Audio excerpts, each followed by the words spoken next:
Assalamualaikum warahmatullahi wabarakatuh. Perkenalkan, nama saya Rizka Indra Purnomo dari MJ601.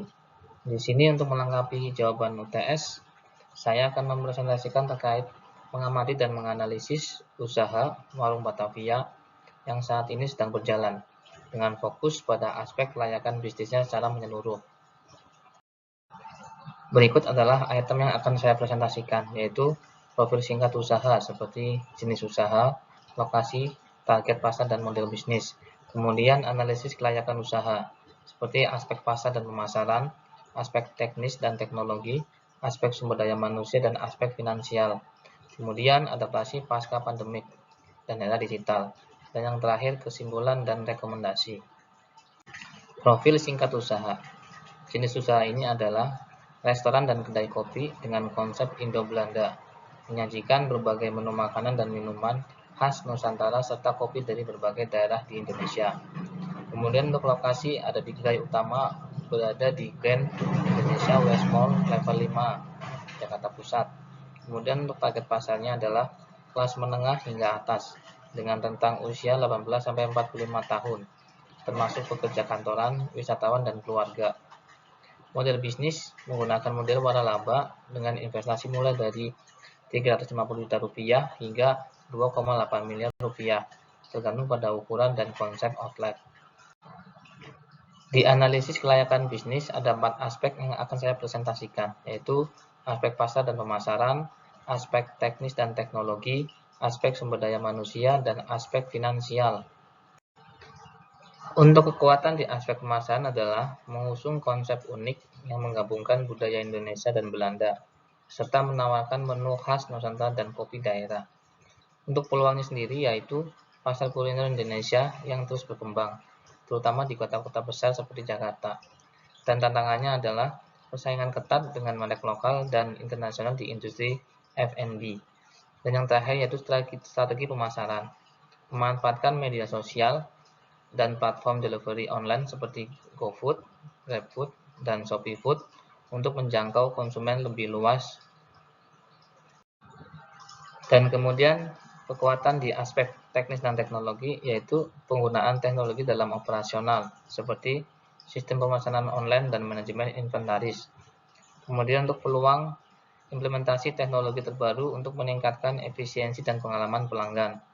Untuk tantangannya yaitu kebutuhan investasi awal yang tinggi untuk teknologi dan pelatihan staf. Dan untuk strategi teknologinya adalah mengintegrasikan sistem POS modern dan aplikasi mobile untuk mempermudah pemesanan dan pembayaran. Untuk aspek sumber daya manusia mempunyai kekuatan yaitu tim manajemen yang berpengalaman dan pelatihan untuk staf dalam layanan pelanggan dan operasional. Untuk peluangnya, pengembangan karir bagi staf melalui program pelatihan dan promosi internal. Untuk tantangan, tingkat turnover karyawan yang tinggi di industri F&B.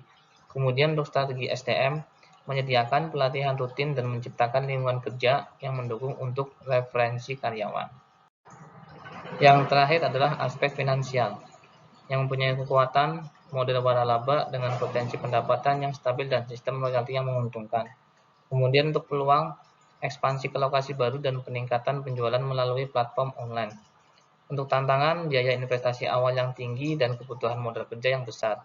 Dan untuk strategi finansial yaitu adalah mengelola arus kas dengan hati-hati dan mencari sumber pendanaan tambahan jika diperlukan.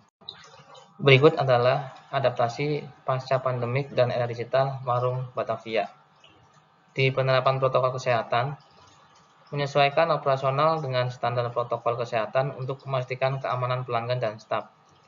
Kemudian di digitalisasi layanan, memperluas layanan melalui platform delivery online dan sistem pemasaran digital untuk memenuhi kebutuhan konsumen yang berubah. Kemudian untuk di inovasi menu, mengembangkan menu baru yang sesuai dengan tren dan preferensi konsumen pasca pandemi. Dan untuk kesimpulannya adalah, warung Batavia menunjukkan potensi yang baik dalam industri kuliner dengan konsep yang unik dan adaptasi yang tepat terhadap perubahan pasar. Namun tantangan seperti biaya investasi yang tinggi dan persaingan yang ketat perlu dikelola dengan strategi yang matang. Dan untuk rekomendasi adalah diversifikasi menu, mengembangkan variasi menu untuk menarik segmen pasar yang lebih luas. optimalisasi teknologi. Investasi dalam teknologi untuk meningkatkan efisiensi operasional dan pengalaman pelanggan. Di strategi pemasaran digital yaitu memperkuat kehadiran online melalui media sosial dan kolaborasi dengan influencer. Dan yang terakhir, pelatihan SDM. Fokus pada pengembangan karyawan untuk meningkatkan kualitas layanan dan retensi staf. Sekian presentasi dari saya. Kurang lebihnya saya mohon maaf. Wabillahi taufiq wal hidayah. Wassalamualaikum warahmatullahi wabarakatuh.